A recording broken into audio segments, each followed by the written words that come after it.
Hi hello. इस series में हम लोग एमसीक्यू करेंगे जो कि बिहार स्टेट एग्ज़ाम में पूछे जाते हैं मोस्टली। और इस सीरीज़ में हम लोग क्वेश्चन हमारा इंग्लिश में रहेगा और जो बोलने की लैंग्वेज रहेगी वो हिंदी और इंग्लिश दोनों मिक्स रहेगा। इसमें 30 क्वेश्चन दिए जाएंगे। कुछ टाइम आपको दिया जाएगा 10 से 15 सेकंड का ऑप्शन के लिए। तो चलिए फर्स्ट क्वेश्चन से स्टार्ट करते हैं।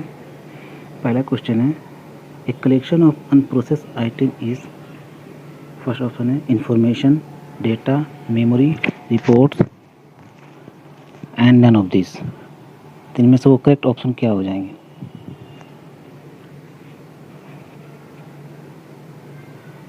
तो फर्स्ट का जो करेक्ट ऑप्शन है वो डेटा हो जाएगा। डेटा हो जाएगा B, collection of unprocessed item is called data. Second question में चलते हैं। The first computer which provide storage, वो कौन सा कंप्यूटर था जो स्टोरेज प्रोवाइड करना स्टार्ट किया था? पहला ऑप्शन है आपका EDSAC, EDVAC, mark 1 and S. तो इनमें से कौन सा वो कंप्यूटर था जो प्रोवाइड किया था स्टोरेज? तो दूसरा का जो करेक्ट ऑप्शन है वो हो जाएगा ईडी सैक। ये फर्स्ट कंप्यूटर था जो which provide storage capacity. And EDVAC, एक ईडी वैक भी होते हैं, एक होता है इनियक जो ऑप्शन में नहीं है। इनियक जो होता है वो कॉम्बिनेशन ऑफ 20 एक्यूमुलेटर का बनाता है, जो फर्स्ट इलेक्ट्रॉनिक डिजिटल कंप्यूटर था इनियक, ENIAC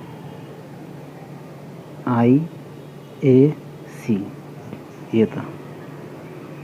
आपका यहाँ करेक्ट ऑप्शन है ED sac.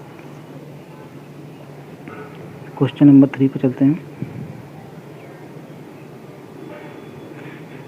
Computer size was very large in which generation, computer का जो साइज था वो किस जनरेशन में सबसे लार्ज था? पहला first generation, second generation, third generation and fourth generation.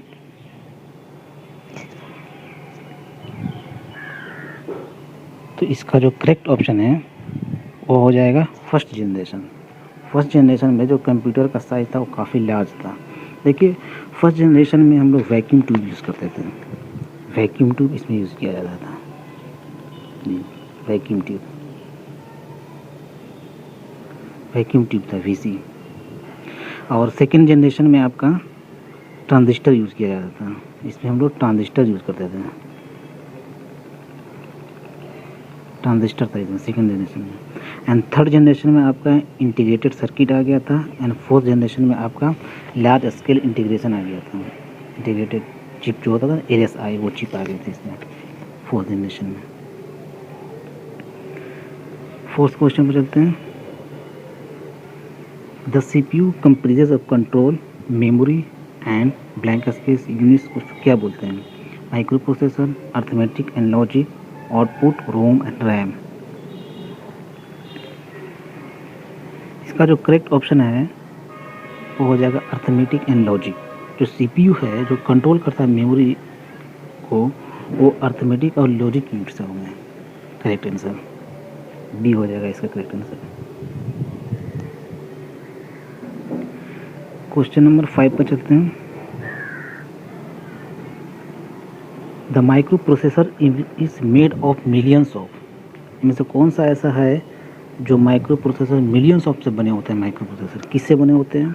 Register से, ट्रांजिस्टर से, माइक्रोचिप से एंड प्रोग्राम कंट्रोल से।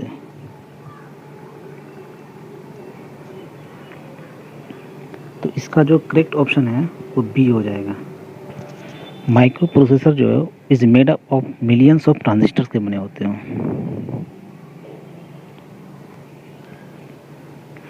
क्वेश्चन नंबर 6 पर चलते हैं। The address of input output device और memory is carried by the data bus, expansion bus, address bus and system bus. जो address होता है इनपुट आउटपुट डिवाइस और मेमोरी का, वो किससे मतलब कैरिड होते हैं या कनेक्टेड होते हैं वो। इसका आपका करेक्ट ऑप्शन हो जाएगा एड्रेस बस, सी। एड्रेस बस से ही इनपुट आउटपुट डिवाइस और मेमोरी कनेक्ट होते हैं, जो कैरिड होते हैं, उससे कैरिड किए जाते हैं डेटा वगैरह। नेक्स्ट क्वेश्चन पर चलते हैं।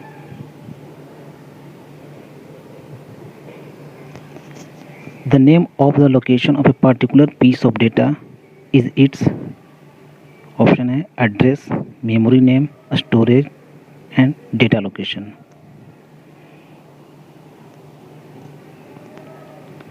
इसका जो करेक्ट आंसर हो जाएगा वो हो जाएगा एड्रेस। एड्रेस हो जाएगा। जो लोकेशन होता है एक पर्टिकुलर पीस ऑफ डेटा का, उसको हम एड्रेस बोलते हैं। कोई भी चीज़ एक कहीं पर रखा हुआ है, तो एक पर्टिकुलर चीज़ कहीं पर रखे हुए हैं आप, तो उसको आप एक एड्रेस देना पड़ता है कि ये चीज़ यहाँ रखी हुई है। तो वो पर्टिकुलर पीस ऑफ डेटा का जो एड्रेस, जो लोकेशन होता है, उसको हम एड्रेस बोलते हैं। नेक्स्ट क्वेश्चन चलते हैं। To measure the speed of processor, blank space used, processing speed, clock speed, memory and unit. Processor के जो स्पीड को मेजर करने के हम लोग क्या यूज़ करते हैं इसमें, तो इसका जो करेक्ट ऑप्शन है वो बी हो जाएगा, क्लॉक स्पीड। तो क्लॉक स्पीड हम लोग प्रोसेसर के स्पीड को मेजर करने में यूज़ किया जाता है, क्लॉक स्पीड करेक्ट आंसर है इसका। नेक्स्ट क्वेश्चन है, a bar code reader is an example of. Bar code किसका एग्जाम्पल है वो, प्रोसेसिंग डिवाइस है या फिर स्टोरेज डिवाइस है, इनपुट डिवाइस है, आउटपुट डिवाइस है। तो जो बार कोड का जो इसका जो करेक्ट ऑप्शन है, बार कोड रीडर, वह एक इनपुट डिवाइस है जो स्कैन करते हैं प्रोडक्ट पर। जो रीडर वो एक इनपुट डिवाइस होता है। नेक्स्ट क्वेश्चन पे मूव करते हैं। What does MICR stand for. MICR का आखिर फुल फॉर्म होता क्या है, magnetic ink character register, magnetic ink code reader, magnetic ink code register, magnetic ink character recognition and magnetic ink cases reader.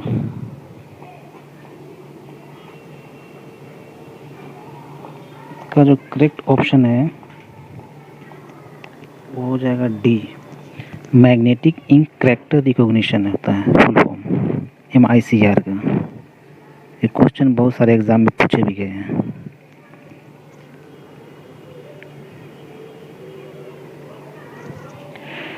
Next question है, where is data save permanently. Data जो है वो permanently कहाँ save होता है, memory में, storage में, CPU में एंड प्रिंटर में। जो डेटा है वो परमानेंटली स्टोरेज में सेव होता है। इसका करेक्ट ऑप्शन ये आंसर यही होगा इस क्वेश्चन का। स्टोरेज जो होता है उसी में डेटा आप परमानेंटली सेव कर सकते हैं। CPU तो सिर्फ प्रोसेस करता है, प्रिंटर भी एक जस्ट लाइक प्रिंटर, उसमें कोई मतलब मेमोरी या डेटा होते नहीं है स्टोर करने के लिए। तो स्टोरेज ये है जहाँ डेटा आप परमानेंटली सेव कर सकते हैं। नेक्स्ट क्वेश्चन है, two kind of main memory are. दो तरह के जो मेन मेमोरी है वो कौन कौन होते हैं, ROM and RAM, primary and secondary, floppy disk and hard disk, direct and sequential.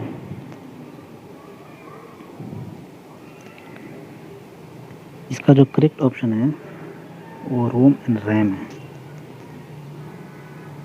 Rome and RAM तो ये two kinds of main memory है। और क्वेश्चन में ये पूछा जाता है कि टू काइंड्स ऑफ मेमोरी है, मेन मेमोरी नहीं पूछा जाता, सिर्फ मेमोरी पूछा जाता है, तो उसके आंसर हो जाते हैं primary and secondary. Memory two types के होते हैं, primary and secondary, and memory two types के होते हैं, रोम एंड रैम। ठीक है, नेक्स्ट क्वेश्चन पर मूव करते हैं। Dynamic RAM consumes blank space power and blank space than static RAM. क्या हो जाएगा? यह है more faster, more and slower, less slower, less and faster. जो 13 का जो करेक्ट ऑप्शन है वो सी हो जाएगा। C, dynamic RAM consume less power and slower than static RAM. Question यहाँ से भी कोई पूछा जा सकता है कि इनमें से कौन सा मतलब स्टैटिक रैम होते हैं और डायनेमिक रैम होते हैं, तो यहाँ से भी आप याद रख सकते हैं। क्वेश्चन नंबर 14 पर चलते हैं हम। Cache memory acts between CPU and RAM, RAM and ROM, CPU and hard disk and all of this. तो कैश मेमोरी किसके बीच में होता है? CPU और रैम के बीच में होता है, रैम एंड रोम के बीच में होता है, CPU एंड हार्ड डिस्क के बीच में होता है, या फिर ऑल ऑफ दिस। तो 14th का करेक्ट ऑप्शन है ए। CPU acts between, sorry, cash memory acts between CPU and RAM. ये करेक्ट ऑप्शन है इसका। नेक्स्ट क्वेश्चन पे मूव करते हैं हम।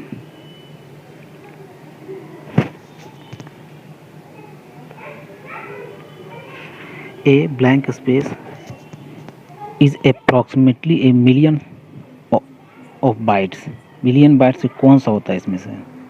Gigabyte, kilobyte, megabyte and terabyte. तो मिलियंस ऑफ बाइट जो होते हैं वो आपका सी हो जाएगा, मेगाबाइट। या 1 मेगाबाइट बोलिए कि 1 मिलियंस ऑफ बाइट्स के बराबर होता है। एक करेक्ट ऑप्शन है इसका। Next, the amount of memory RAM और रोम इज मेजर्ड इन। रैम और रोम जो मेमोरी है वो मेजर किया जाता है किस में? बाइट्स में, बीट्स में, मेगाबाइट्स में एंड मेगा बीट्स में।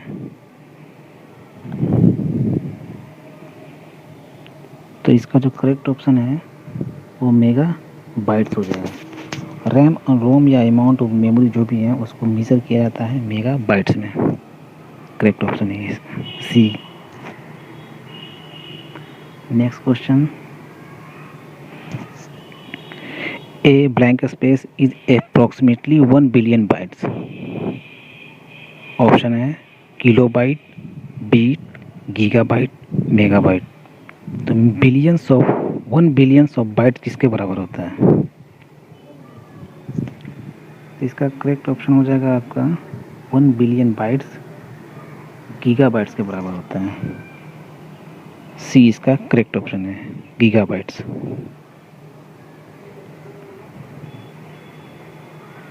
नेक्स्ट क्वेश्चन पे मूव करते हैं। Which of the following is not a computer code. इनमें से कंप्यूटर कोड कौन नहीं है? EBCDIC, ASCII, CISC and Unicode. इसका जो करेक्ट आंसर होगा वो CISC हो जाएगा, CISC हो जाएगा इसका। ये कंप्यूटर का कोड नहीं है, बाकी ये तीनों कंप्यूटर का कोड हैं। जैसे EBCDIC, कभी कभी इसका भी फुल फॉर्म पूछ लिया जाता है, EBCDIC and ASCII and Unicode. तो इससे रिलेटेड हम एक और इसका मतलब सेशन करेंगे, इसमें से क्वेश्चन होंगे एब्रिविएशन के बारे में कि किसका कौन सा फुल फॉर्म क्या होता है, उस पर एक हम लोग एक वीडियो बनाएंगे। ठीक है, चलिए नेक्स्ट क्वेश्चन पर मूव करते हैं। Today's mostly used coding system is या are ASCII, EBCDIC, BCD, both A and B। जो ज़्यादातर जो कोडिंग सिस्टम है आजकल कौन यूज़ होता है वो आपको बताना है। तो इसका जो करेक्ट ऑप्शन है वो डी हो जाएगा।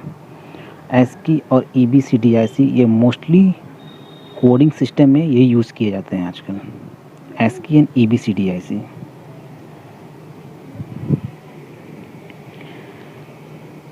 चलिए नेक्स्ट क्वेश्चन पर मूव करते हैं।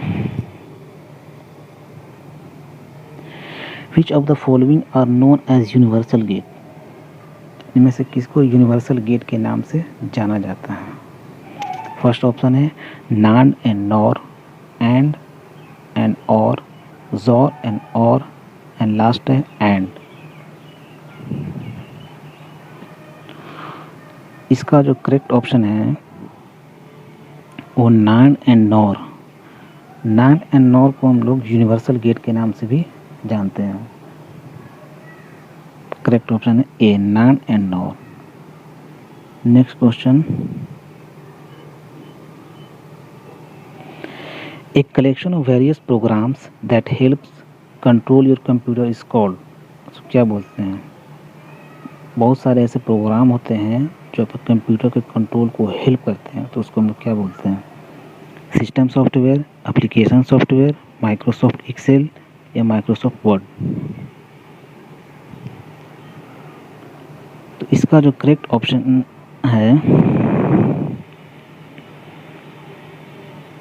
वो ए हो जाएगा, सिस्टम सॉफ्टवेयर। सिस्टम सॉफ्टवेयर है जो वेरियस प्रोग्राम को हेल्प करता है कंप्यूटर कंट्रोल करने में। नेक्स्ट क्वेश्चन, ठीक है, blank space, include boot firmware and power management. कौन बूट फर्मवेयर और पावर मैनेजमेंट को इंक्लूड करता है? BIOS, CD ROM, internal buses and RAM. तो 22 का जो करेक्ट आंसर है वो बायोस हो जाएगा। बायोस जो है वो इंक्लूड करता है boot firmware and power management को। बायोस का जो फुल फॉर्म है basic input output system. Next question पे मूव करते हैं हम।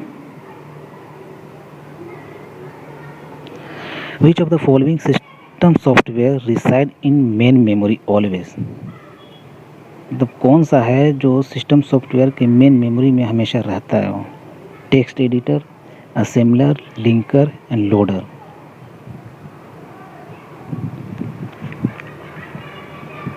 तो इसका जो करेक्ट ऑप्शन है वो लोडर हो जाएगा। लोडर जो है वो मेन मेमोरी के अंदर में हमेशा रहता है। Software resides in main memory, loader होगा इसका करेक्ट ऑप्शन है। नेक्स्ट क्वेश्चन पर मूव करते हैं। Blank space means that there source code is not available, इनमें से क्या होगा जिसका मतलब सोर्स कोड का कोई अवेलेबल नहीं है उसका सोर्स कोड? तो क्या होगा? फायरवेयर, फ्रीवेयर, फ्री फॉल या फर्मवेयर। इसका करेक्ट आंसर हो जाएगा बी। फ्रीवेयर का मतलब होता है कि उसका जो सोर्स कोड है वो अवेलेबल नहीं है, freeware. Next question, a collection of worksheet is called, worksheet के कलेक्शन को क्या बोलते हैं? Excel book, worksheets, Excel sheets and workbook. तो इसका जो करेक्ट ऑप्शन है वो वर्कबुक हो जाएगा।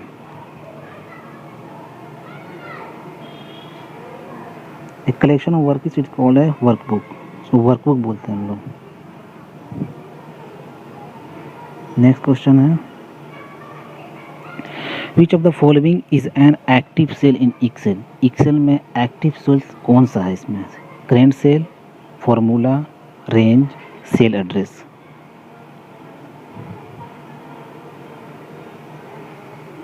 तो इसका जो करेक्ट ऑप्शन होगा वो करेंट सेल होगा। ये एक्टिव सेल ही, करेंट सेल में जो एक्टिव सेल जो होता है ना वो करेंट सेल ही होता है। ये सेल एड्रेस नहीं होते, फार्मूला, रेंज ये सब अलग है। फार्मूला कहाँ से? जब तक आप क्लिक नहीं कीजिएगा माइक्रोसॉफ्ट एक्सेल पर तब तक फार्मूला में आपका नहीं जाता है। तो एक्टिव सेल में ही नहीं आता है ये, रेंज भी नहीं है, सेल एड्रेस भी नहीं है। करेक्ट आंसर इसका करेंट सेल। नेक्स्ट क्वेश्चन है, to select entire documents in Excel which shortcut is used. Excel में पूरा एंटायर जो डॉक्यूमेंट्स होता है उसको सिलेक्ट करने के लिए कौन सा शॉर्टकट की यूज़ किया जाता है? एक है शिफ्ट स्पेस, दूसरा है कंट्रोल स्पेस, एक सी है यहाँ पर, ये सी है alt plus space and none of this. तो इसका करेक्ट ऑप्शन हो जाएगा शिफ्ट स्पेस। शिफ्ट और स्पेस को यूज़ करके हम लोग एक्सेल के इंटायर डॉक्यूमेंट को सिलेक्ट कर सकते हैं। इसका पहला जो आंसर होगा वो हो जाएगा ये correct, shift plus space. Next question पर मूव करते हैं। A piece of information which is send along with the data to the source computer. क्या हो जाएगा आंसर इसका? Data, module, token and element. एक पीस ऑफ इंफॉर्मेशन है जो सेंड किया जाता है डेटा के साथ सोर्स कंप्यूटर को, तो उसको क्या बोलते हैं हम लोग? तो उसका करेक्ट ऑप्शन जो है वो टोकन हो जाएगा। टोकन जो होता है एक इंफॉर्मेशन होता है जो एक सेंड किया जाता है डेटा के साथ सोर्स कंप्यूटर में, उसी को हम टोकन बोलते हैं।